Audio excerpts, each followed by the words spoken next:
Student, आप सभी स्वस्थ होंगे, मस्त होंगे, मजे कर रहे होंगे। आज हम लोग डिस्कस करने वाले हैं, जैसे कि आप लोगों की डिमांड थी कि सर आप वन शॉट ट्रिक निकालिए, वन शॉट मैप। तो मैंने आज माइंड मैप लेकर आया हूं। इसमें क्या है, वन शॉट अपन डिस्कस करने वाले हैं, जिससे कहीं ना कहीं आपके एग्जाम के पॉइंट ऑफ व्यू से इंपॉर्टेंट कंटेंट है, इस पर आप फोकस करोगे।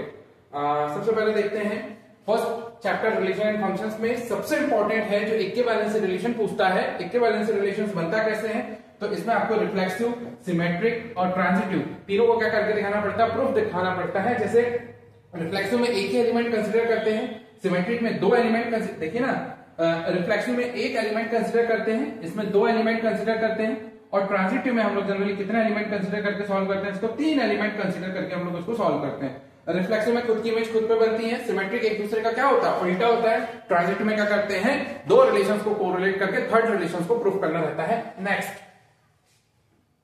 नेक्स्ट हम लोग डिस्कस कर लेते हैं। चलिए देखिएगा, फंक्शंस की बात करते हैं। दूसरा one to one functions, onto one to one को हम लोग क्या बोलते हैं, इंजेक्टिव बोलते हैं, और ऑन टू का क्या बोलते हैं, सब्जेक्टिव। जब इंजेक्टिव और सब्जेक्टिव दोनों आपस में मिलते हैं तो क्या बनता है, बाइजेक्टिव बनता है। वन टू वन में क्या करते हैं, जैसे एक फंक्शंस को दूसरे फंक्शन, जैसे यहाँ पे देखिए ना, f of a equals to f of b, तो हमको क्या प्रूफ करके दिखाना पड़ता है, f of a x y भी ले सकते हैं यहाँ पे। और ऑन टू में क्या होता है, ऑन टू में देखिए f of x equals to क्या आपको प्रूफ करना पड़ता है, वाई प्रूफ करके आपको दिखाना है। नेक्स्ट इसमें क्या होता है कि जो आपका डोमेन और कोडोमेन होता है, उनके बीच का आपको रिलेशन यहाँ पे डिफाइन करना है। और ऑनटो में भी वही याद रखिएगा, ऑनटो में कोडोमेन का कोई भी एलिमेंट रिमेनिंग नहीं होना चाहिए, उसकी प्रीमिस तैयार होनी चाहिए डोमेन पे, इस बात का ध्यान रखें। नेक्स्ट देखते हैं इनवर्स ट्रिग्नोमेट्री, इंपॉर्टेंट टॉपिक है। इनवर्स ट्रिग्नोमेट्री से 2 और 3 मार्क्स का क्वेश्चन पूछा जाएगा। इनवर्स ट्रिग्नोमेट्री में आपको कुछ भी नहीं, इस टेबल को ही ध्यान रखना है। मोस्ट इंपॉर्टेंट टेबल है, डोमेन और रेंज आपको बताना है। रेंज को क्या बोलते हैं, प्रिंसिपल वैल्यू। कभी कभी प्रिंसिपल वैल्यू के नाम से भी पूछा जाता है। नेक्स्ट इसकी जरूरत नहीं, इसकी भी जरूरत नहीं, आगे बढ़ते हैं। थर्ड यूनिट देखते हैं, मैट्रिसेस। मैट्रिसेस पे अपन को क्या देखना है, टाइप ऑफ मैट्रिक्स इंपॉर्टेंट है। टाइप ऑफ मैट्रिक्स में रो आपको पता है, इसके लिए आपको जो इंपॉर्टेंट है रो पे। फिर अपन कॉलम्स की बात करते हैं, तो कॉलम्स को लिखने का पैटर्न आपको पता होना चाहिए। रो को कैसे डिफाइन करते हैं, नंबर ऑफ रोज को m से और नंबर ऑफ कॉलम्स को n से, m क्रॉस n का ऑर्डर बनता है। जीरोस एलिमेंट में आपको पता है, जीरोस एलिमेंट अपने आप में किसका मैट्रिक्स होता है, इसका मैट्रिक्स इसको बोलते हैं जिस पर क्या है, number of row equals to number of column बराबर होने चाहिए, वो आपको ध्यान रखना है। ये बात आप ध्यान रखिएगा।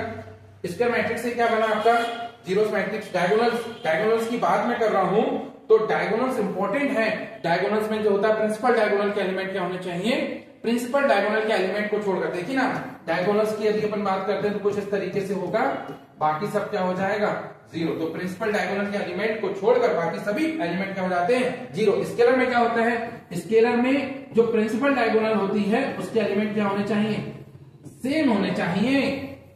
प्रिंसिपल डायगोनल, कंफ्यूज नहीं होना, इंपॉर्टेंट है दोनों। नेक्स्ट देखते हैं, अपन बात करते हैं आइडेंटिटी मैट्रिक्स। आइडेंटिटी मैट्रिक्स भी इंपॉर्टेंट है। आइडेंटिटी मैट्रिक्स में क्या होता है, जो आपका प्रिंसिपल डायगोनल होता है उसके एलिमेंट क्या होने चाहिए, 1 होने चाहिए।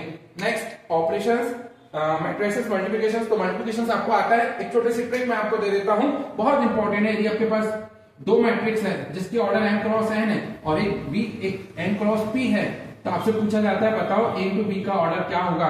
तो जो इसका लास्ट वाला, इसका जो फर्स्ट है, जो दोनों सेम होने चाहिए, तो आंसर क्या हो जाएगा, जो कैंसिल आउट, तो बच्चा m क्रॉस p। बहुत इंपॉर्टेंट है, जो एक मार्क्स में पूछा जा सकता है।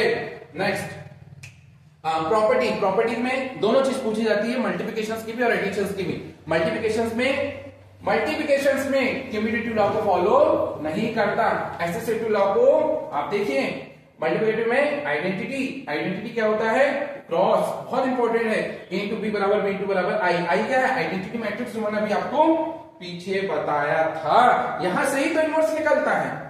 देखिए मल्टीप्लिकेटिव इनवर्स से ही क्या निकालते हैं हम लोग, इनवर्स को फाइंड आउट करते हैं। नेक्स्ट डिस्ट्रीब्यूटिव लॉ, बहुत इंपॉर्टेंट है। ए का मल्टीप्लाई बी से, बी का मल्टीप्लाई सी से। तो अभी जो हम कौन सा पढ़ रहे हैं, मल्टीप्लिकेटिव इनवर्स के लिए प्रॉपर्टी देख रहे हैं। इसके बाद आपको क्या मिलने वाला, एडिटिव इनवर्स। एडिटिव मैट्रिक्स भी अपन डिस्कस करेंगे। नेक्स्ट ट्रांसपोज क्या बोलता है, जिसके रो कॉलम क्या हो जाए, जिस पर रो और कॉलम क्या होते हैं, इंटरचेंज हो जाए, उसको क्या बोलते हैं, ट्रांसपोज बोला जाता है, इंटरचेंज। ठीक है, ट्रांसपोज भी इंपॉर्टेंट, ट्रांसपोज की प्रॉपर्टी इंपॉर्टेंट है भाई, ट्रांसपोज की प्रॉपर्टी इंपॉर्टेंट है।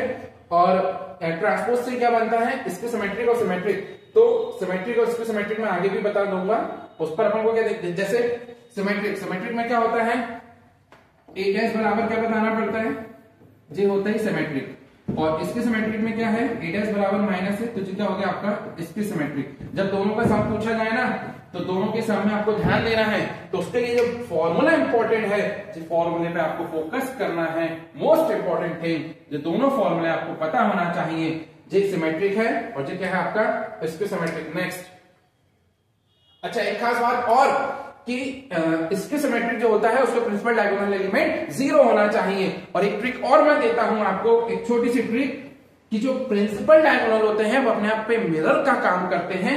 यदि आपको ध्यान हो तो देखिए, जब आपका डायगोनल हुआ प्रिंसिपल डायगोनल, अब इसकी इमेज बना रहा हूं 3 यहाँ पे 2, तो यहाँ पे भी 2, यदि यहाँ पे 4 है तो यहाँ पे भी 4, तो ये क्या कहलाएगा आपका, देखिए ना, इसको बोलते हैं इमेज, इसको क्या बोलते हैं आप, इमेज, इसको क्या बोलते हैं आप, इमेज। तुझे अपने आप पर क्या है, जे इसके सॉरी जे आपका सिमेट्रिक मैट्रिक्स है, आप इमेज देख सकते हैं। और इसके सिमेट्रिक में क्या होता है कि जो इमेज बनती है, एक तो इसके सिमेट्रिक की खास बात क्या है कि उसका जो प्रिंसिपल डायगोनल होते हैं जनरली हम लोग क्या लेते हैं 0, और साइन क्या हो जाता है, चेंज होता है। यदि यहाँ -3 है तो यहाँ +3, यदि यहाँ 4 है तो यहाँ पे क्या रहेगा -4। ये कहलाता है सिमेट्रिक और ये कहलाता है आपका इसके सिमेट्रिक, ये आपको ध्यान रखना है। नेक्स्ट इंपॉर्टेंट था इसलिए मैं रुक गया। नेक्स्ट डिटरमिनेंट, डिटरमिनेंट कैसे निकालते हैं 2 क्रॉस 2 का, इसका मल्टीप्लाई इससे, इसका मल्टीप्लाई इससे करते हैं हम लोग, क्या निकालते हैं 2/2 का डिटरमिनेंट। जिस साइन टेबल आपको ध्यान रखना है, साइन निकालते कैसे हैं, जो हम एलिमेंट लिखते हैं ना, एलिमेंट की जो पोजीशंस वैल्यू होती है, इसकी मैं बात कर रहा हूं। जैसे 1 + 1, तो जो पोजीशंस वैल्यू होती है ए आई जे, यदि आई जे बराबर A1 है तो हम लोग क्या कंसीडर करते हैं प्लस, और आई जे प्लस इवन मतलब आप समझ रहे हैं ना। और यदि ऑड रहा i + j तो हम लोग क्या कंसीडर करते हैं माइनस, नेगेटिव साइन। तो ये टेबल आपको ध्यान रखनी है। जैसे 1 + 1 2 हो गया, 1 +, तो यहाँ पे क्या आ गया पॉजिटिव, 1 + 2 क्या हो गया 3, माइनस 1 + 3 क्या हो गया इवन, तो ये क्या हो गया प्लस। नेक्स्ट देखते हैं area of triangle. Area of triangle के लिए फॉर्मूला आपको ध्यान रखना। एक बात ध्यान रखना है, जब कोलिनियर की बात होती है, यहाँ पे किसकी बात हो रही है कोलिनियर, तो कोलिनियर का मतलब होता है जब तीनों पॉइंट एक ही लाइन पे, उसको क्या बोलते हैं कोलिनियर। तो एरिया ऑफ ट्रायंगल क्या हो जाता है 0 हो जाता है, इसके लिए कोलिनियर के लिए। और एक चीज और ध्यान रखना है, जब एरिया ऑफ ट्रायंगल गिवन होता है क्वेश्चन पे और आपसे कोई पॉइंट पूछा जाए तो एरिया ऑफ ट्रायंगल को हमेशा प्लस माइनस पे लेना है, इस बात का विशेष ध्यान रखें, इंपॉर्टेंट है। नेक्स्ट देखते हैं, अब सबसे मोस्ट इंपॉर्टेंट थिंग, इनवर्स सबसे ज्यादा आता है, और इनवर्स के लिए क्या निकालना पड़ता है एडजॉइंट, एडजॉइंट से पहले क्या निकालना पड़ता है कोफैक्टर, कोफैक्टर से क्या निकालना पड़ता है माइनर ऑफ मैट्रिक्स। जब माइनर ऑफ मैट्रिक्स में साइन यूज करते हैं तो वही क्या बन जाता है कोफैक्टर बन जाता है। तो इस पे आप, इसकी प्रॉपर्टी मोस्ट इंपॉर्टेंट है, यहां से ऑब्जेक्टिव बनने वाला है, जो आपको ध्यान रखना है। जो तीनों चारों प्रॉपर्टी जो है मोस्ट इंपॉर्टेंट है, मोस्ट मैं आपसे क्लियरली बता रहा हूं, यहां से क्वेश्चन आना तय है। इसका इनवर्स पूछता है, इनवर्स में अपन फोकस करते हैं, जो इनवर्स सबसे ज्यादा पूछा हुआ क्वेश्चन है। यहां से इनवर्स आप पढ़ के जाओगे और इसकी प्रॉपर्टी भी पढ़ के जाओगे, मतलब एडजॉइंट की प्रॉपर्टी और इनवर्स की प्रॉपर्टी आप करके जाइएगा ही जाइएगा। और सिस्टम ऑफ लीनियर इक्वेशन, इसमें तो कुछ चीजें आपको ध्यान रखनी है। यहाँ पे एक मैट्रिक्स तैयार करनी पड़ती है, इक्वेशंस ax = b, और यहाँ से इनवर्स फाइंड आउट करते हैं। तो तीन इसमें से कोई भी केस आपसे पूछा जा सकता है, इसका आप विशेष ध्यान रखें। नॉट इक्वल टू में यूनिक सॉल्यूशन मिलता है, इक्वल टू 0 पे आपको देखना पड़ेगा नो सॉल्यूशन, उससे पहले भी आपको ये दोनों क्रॉस चेक करके देखना पड़ेगा। नेक्स्ट देखते हैं, इसके बाद देखते हैं next chapter continuity and differentiability. Continuity and differentiability पे अपन बात करते हैं, तो कंटिन्यूटी की क्या है कंडीशंस है जो आपको ध्यान रखनी है। लेफ्ट हैंड और राइट हैंड लिमिट्स को आपको प्रूफ करके दिखाना रहता है कि दोनों तीनों बराबर है, लेफ्ट हैंड लिमिट और राइट हैंड लिमिट, और equal to f of a। a क्या है यहाँ पे पॉइंट है, उस पर हम लोग क्या बताते हैं लेफ्ट हैंड और राइट हैंड लिमिट्स को डिफाइन करते हैं। जनरली हम लोग लेफ्ट हैंड के लिए क्या यूज करते हैं, लेफ्ट हैंड के लिए जनरली हम लोग क्या यूज करते हैं लेस देन, और राइट हैंड के लिए क्या यूज करते हैं ग्रेटर देन, और इसके लिए क्या यूज करते हैं इक्वल टू वाला। तो ये बात आपको ध्यान रखनी है, गिवन होता है क्वेश्चंस पे लेफ्ट हैंड राइट हैंड और इक्वल टू, तो लेस देन किसके लिए यूज करना है लेफ्ट हैंड लिमिट के लिए, राइट हैंड इतना, ठीक है। नेक्स्ट देखते हैं, तीनों आपको प्रूफ करके दिखाना है। और इसके बाद नेक्स्ट स्लाइड हम लोग देखते हैं, नेक्स्ट में आपसे डिफरेंशिएबिलिटी में पूछता है क्वेश्चन, बहुत इंपॉर्टेंट है, मतलब कंटिन्यूटी से कहीं ज्यादा डिफरेंशिएबिलिटी से क्वेश्चंस बना और आगे भी बनेगा और आने वाले एग्जाम में भी आपको देखने के लिए मिलेगा। लेफ्ट हैंड और राइट हैंड डेरिवेटिव के लिए आपको दोनों कंडीशन ध्यान रखनी है जो इंपॉर्टेंट है, लेफ्ट हैंड और राइट हैंड डेरिवेटिव।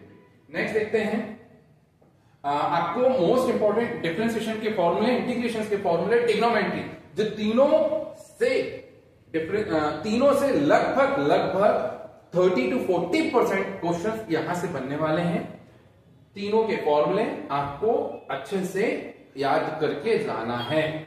डेरिवेटिव के लिए इंपॉर्टेंट क्या है, इसके फॉर्मूले ही है, कोई बात ही नहीं।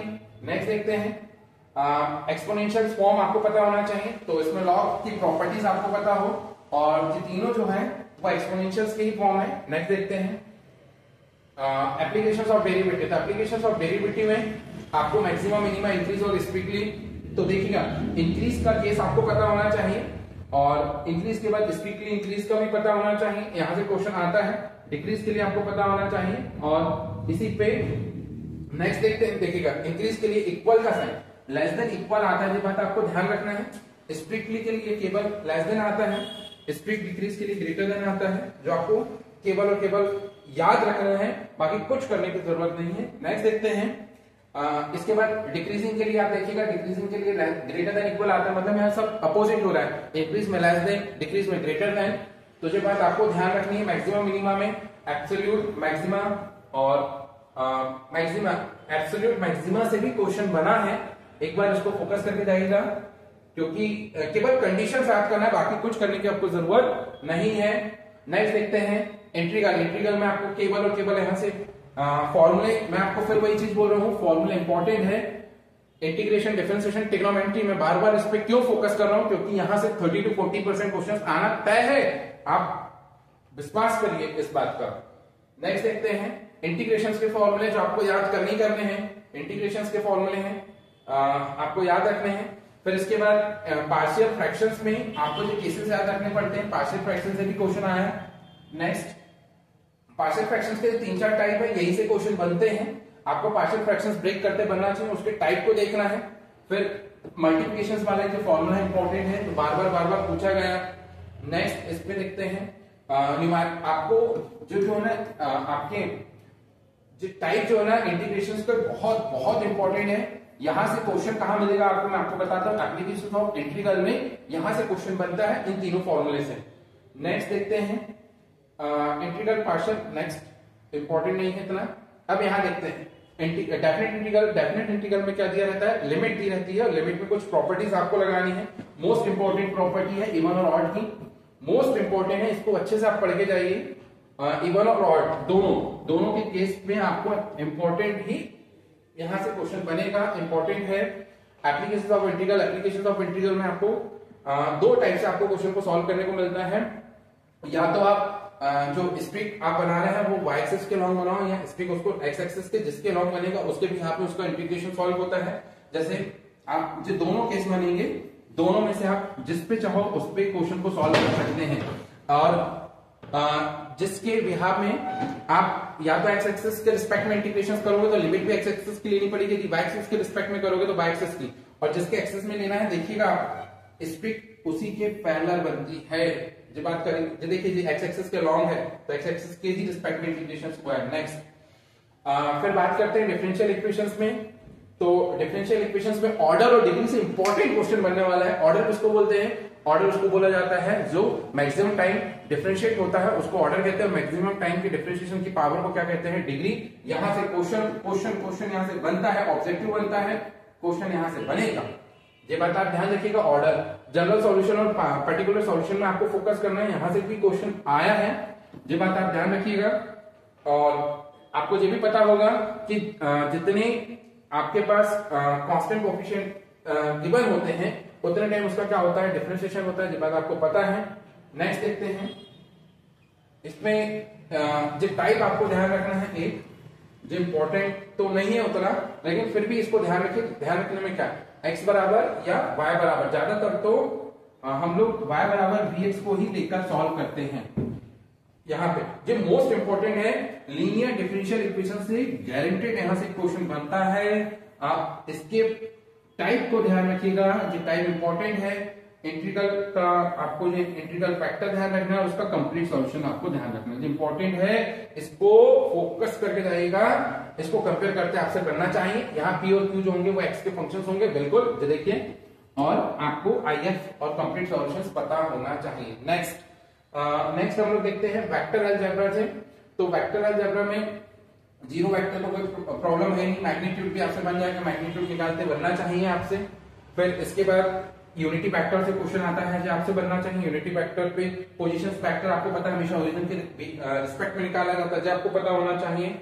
फिर बस इतना ही इसमें इंपॉर्टेंट है। आगे देखते हैं कम्यूटेटिव लॉ, एसोसिएटिव, एडिटिव। तो इसमें से क्वेश्चन बहुत कम पूछा गया है, उतना इंपॉर्टेंट नहीं है, फिर भी एक बार आप देख के जरूर जाइएगा। नेक्स्ट हम लोग देखते हैं सेक्शन फॉर्मूला से क्वेश्चन बना है। सेक्शन फॉर्मूला आप तैयार करके जाएं और उसी का मिड पॉइंट आप मिड पॉइंट थ्योरम से भी निकल के आ जाएगा, ये मिड पॉइंट थ्योरम का है। इसके अलावा वेक्टर टू डायमेंशंस में जे आपको पता होना चाहिए, पोजीशन वेक्टर ही है, cos थीटा को कैसे रिप्रेजेंट करते हैं, sin थीटा को कैसे लिखते हैं पोजीशन वेक्टर के बिहाफ में, ये आपको पता होना चाहिए।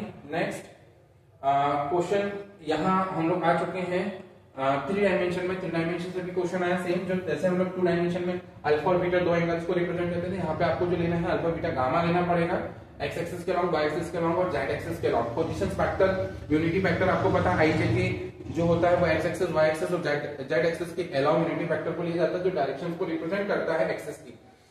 यूनिटी वेक्टर अलॉन्ग 3 डायमेंशन आपको पता है। यहाँ पे 2 पॉइंट गिवन, 2 पॉइंट के बीच की डिस्टेंस का फॉर्मूला इन वेक्टर फॉर्म में आपको पता होना चाहिए। और नेक्स्ट देखते हैं डॉट प्रोडक्ट, मोस्ट इंपोर्टेंट है भाई, क्वेश्चन सबसे ज्यादा डॉट प्रोडक्ट से ही पूछा जाता है। डॉट प्रोडक्ट से एंगल पूछ लेगा, डॉट प्रोडक्ट से आपसे परपेंडिकुलर का केस पूछ लेगा, जो आपको सीक्वेंस से याद रखना है। ये बात ध्यान रखिएगा, कम्यूटेटिव लॉ को फॉलो कर रहा है बिल्कुल कोई प्रॉब्लम नहीं, डिस्ट्रीब्यूटिव लॉ लगाया है, एसोसिएटिव लॉ को भी होल्ड कर रहा है, कोई दिक्कत नहीं। यदि दो वेक्टर का मल्टीप्लिकेशन मतलब डॉट प्रोडक्ट 0 हो जाए तो उसी को क्या बोलते हैं, परपेंडिकुलर बोलते हैं, इसको परपेंडिकुलर कहा जाता है। अब आपको पता है जब सेम यूनिटी वेक्टर का डॉट प्रोडक्ट होता है तो हमेशा वो क्या कहलाता है, 1 के इक्वल आता है, और डिफरेंट टाइप के यूनिटी वेक्टर का डॉट प्रोडक्ट होता है तो वो किसके इक्वल आता है, 0 के इक्वल आता है, जो आपको बहुत अच्छे से पता है। प्रोजेक्शन से क्वेश्चन कई बार पूछा गया है, प्रोजेक्शंस आपको अच्छे से तरीके से याद करके, इसको तरीके से फोकस करके आपको जाना है। प्रोजेक्शन से क्वेश्चन बना है, ठीक है, इस बात का आप ध्यान रखिएगा। ए अलाउंड बी, तो बी का अपने क्या लिया, यूनिटी वेक्टर लिया। देखिए ए अलाउंड बी, तो बी का क्या ले लिया अपने, unity vector. Next projection same वही है। एंगल आपको ध्यान रखना है, एंगल पूछा गया है कई बार, यहाँ से क्वेश्चन बना है। और एंगल बिटवीन बिल्कुल परपेंडिकुलर का केस यहाँ तो आ ही गया था, हमने पहले भी पढ़ लिया, जो आपको ध्यान रखना है a into a1। Next theta angle between की अपन को बात करना है दो वेक्टर के बीच का। क्रॉस प्रोडक्ट क्वेश्चन यहाँ से कम बना, फिर भी एक बार आप देखते जाएंगे यहाँ से एरिया पूछा जाता है, इसलिए हमको क्रॉस प्रोडक्ट की जरूरत पड़ी, तो इसको भी अपन थोड़ा सा मार्क कर लेते हैं। क्या क्या इंपॉर्टेंट है, एक तो आपको ध्यान रखना है यूनिटी वेक्टर का क्रॉस आपको ध्यान रखना है। इसमें क्या होता है, डिफरेंट यूनिटी वेक्टर का सेम यूनिटी वेक्टर का क्रॉस प्रोडक्ट हमेशा 0 के इक्वल आता है। इसमें एक साइकिल को रिप्रेजेंट करना रहता है, सर्कल आई जे और के। जैसे आई क्रॉस जे, तो आई क्रॉस जे के बाद जस्ट कौन सा है, के कैप आया। जैसे जे क्रॉस आई है तो आप अपोजिट चले गए एंटी क्लॉकवाइज, तो यहाँ पे क्या जाएगा, माइनस। तो डायरेक्शंस का यहाँ पे इंपॉर्टेंट रोल है स्केलर क्रॉस प्रोडक्ट पे। जो चीज मैं आपको बताया था कि सेम का क्या होता है, हमेशा सेम यूनिटी वेक्टर का क्रॉस प्रोडक्ट हमेशा 0 के इक्वल होता है। यहाँ पे क्लॉकवाइज एंटी क्लॉकवाइज मतलब डायरेक्शंस का इंपॉर्टेंट रोल है, क्लॉकवाइज चलोगे तो पॉजिटिव, एंटी क्लॉकवाइज चलोगे तो नेगेटिव यहाँ पे लेना होता है। फिर दो वेक्टर आपके पास है, दोनों का क्रॉस प्रोडक्ट लिखने का फॉर्मेट आप देखिए, याद रखिएगा। नेक्स्ट यूनिटी वेक्टर यहाँ पे देखने, एंड नॉर्मल यूनिटी वेक्टर यहाँ से निकाला जाता है, perpendicular unity vector and perpendicular, तो यानी एन यहाँ पे क्या है, नॉर्मल यूनिटी वेक्टर है, जो आपको ध्यान रखना है। नेक्स्ट हम बात कर रहे हैं 3 डायमेंशंस की। 3 डायमेंशंस में दो पॉइंट के बीच का डिस्टेंस फॉर्मूला आपको पता होना चाहिए, तो जो इंपॉर्टेंट है। नेक्स्ट हम लोग देखते हैं इसमें मिड पॉइंट का आपको पता होना चाहिए, कोऑर्डिनेट मतलब यहाँ पे सेक्शन फॉर्मूला भी इंपॉर्टेंट है इस चैप्टर से। जो चीज मैं आपको बार बार बता रहा हूँ इसका विशेष ध्यान रखें, इस पर फोकस कर जाए। फिर आप यहां से डायरेक्शन कोसाइन इंपॉर्टेंट है, डायरेक्शन रेशियोज इंपॉर्टेंट है, इस पर आप फोकस करें। आप इन दोनों को डिफरेंस बना के यदि आप देखोगे तो रीड करोगे तो और अच्छा समझ में आपको आएगा। नेक्स्ट देखते हैं, इसके बाद प्रोजेक्शंस ऑफ लाइन सेगमेंट उतना इंपॉर्टेंट नहीं है। नेक्स्ट जो आपको ध्यान रखना है, पैरेलल का केस आपको ध्यान रखना है, परपेंडिकुलर का केस आपको ध्यान रखना, दोनों इंपॉर्टेंट है। यहां से क्वेश्चन बना है, इंपॉर्टेंट है एग्जाम पॉइंट ऑफ व्यू से, एंगल आपसे पूछा गया, इंपॉर्टेंट है। परपेंडिकुलर का केस, पैरेलल का केस आपको ध्यान रखना है। कार्टेशियन इक्वेशंस पूछी गई है, वेक्टर इक्वेशंस पूछी गई है, इन दोनों के बीच का कन्वर्जेंस पूछा गया है। यहां से कन्वर्जेंस भी पूछता है, वेक्टर टू कार्टेशियन या कार्टेशियन टू वेक्टर फॉर्म आपसे पूछा जाता है, जो आपको ध्यान रखना है। वेक्टर इक्वेशन और कार्टेशियन इंपॉर्टेंट है, ये बात आप ध्यान रखिएगा, यहां से क्वेश्चन आते ही आते हैं। फिर एंगल की बात कर लें, दो लाइन के बीच के एंगल्स की, तो आपको पेपर में पहले भी देख चुके हैं, cos थीटा का देख लिए, परपेंडिकुलर जो हो चुका है, फिर भी आप एक बार इस पर फोकस करें और इंपॉर्टेंट है, इस पर भी डॉट और क्रॉस दोनों आप यूज करना, तो बिल्कुल यहां से समझ में आ जाएगा आपको। शॉर्टेज डिस्टेंस से क्वेश्चन बना है, इंपॉर्टेंट है, शॉर्टेज डिस्टेंस से क्वेश्चन आता है, आपको इसको विशेष तौर पे इस फॉर्मूले को तैयार करके जाना है, इंपॉर्टेंट है। जो डिस्टेंस फॉर्मूले का आपको करना है, शॉर्टेज डिस्टेंस और जो उसका फॉर्मूला। फिर लाइन के बीच का, हाँ इसको भी आप देखिएगा, कार्टेशियन फॉर्म में, वेक्टर फॉर्म में आपके पास है, ये वेक्टर फॉर्म है, यहां से भी डिस्टेंस फॉर्मूला आपको ध्यान रखना है, कोप्लेनर का केस आपको ध्यान रखना है। नेक्स्ट देखते हैं, लीनियर प्रोग्रामिंग में तो बहुत इजी टॉपिक है, मैक्सिमाइज मिनिमाइज। जैसे आप 9th 10th में आपके पास जब कोई लीनियर इक्वेशंस होती थी तो आप एक्स और वाई के अलग अलग पॉइंट डिफाइन करते थे, निकालते थे, वैसे ही यहाँ पे भी आपको निकालना है। इसमें feasible region, less than, greater than का कॉन्सेप्ट आपको ध्यान रखना है, दोनों यहाँ से पूछे जाते हैं, बहुत केयरफुली आप इसको इस चैप्टर को तैयार करना। बहुत इजी चैप्टर्स है, जो आप 9th 10th में ग्राफ तैयार करते थे ना, वैसे ही ग्राफ यहाँ पे भी है, 2 या 3 लीनियर इक्वेशंस दी रहती है, फिजिबल रीजन आपको निकालना है, फिजिबल रीजन लेस देन में आ रहा है, ग्रेटर देन को आपको चेक करना है, और मैक्सिमाइज और मिनिमाइज पॉइंट आपसे पूछा जाता है या वैल्यू पूछी जाती है। नेक्स्ट देखते हैं, प्रोबेबिलिटी। प्रोबेबिलिटी में इंपॉर्टेंट क्या है वो देख लेते हैं। प्रोबेबिलिटी में कंडीशनल प्रोबेबिलिटी बहुत बहुत इंपॉर्टेंट है, बहुत, यहां से क्वेश्चन डेफिनेटली पूछा जाता है, जो आपको ध्यान रखना है। नेक्स्ट इसमें देखते हैं, जो आपको ध्यान रखना है, जब 3 पॉइंट के बीच का पूछा जा रहा है, जनरली बहुत कम आता है, फिर भी आप उसमें एक बार फोकस कर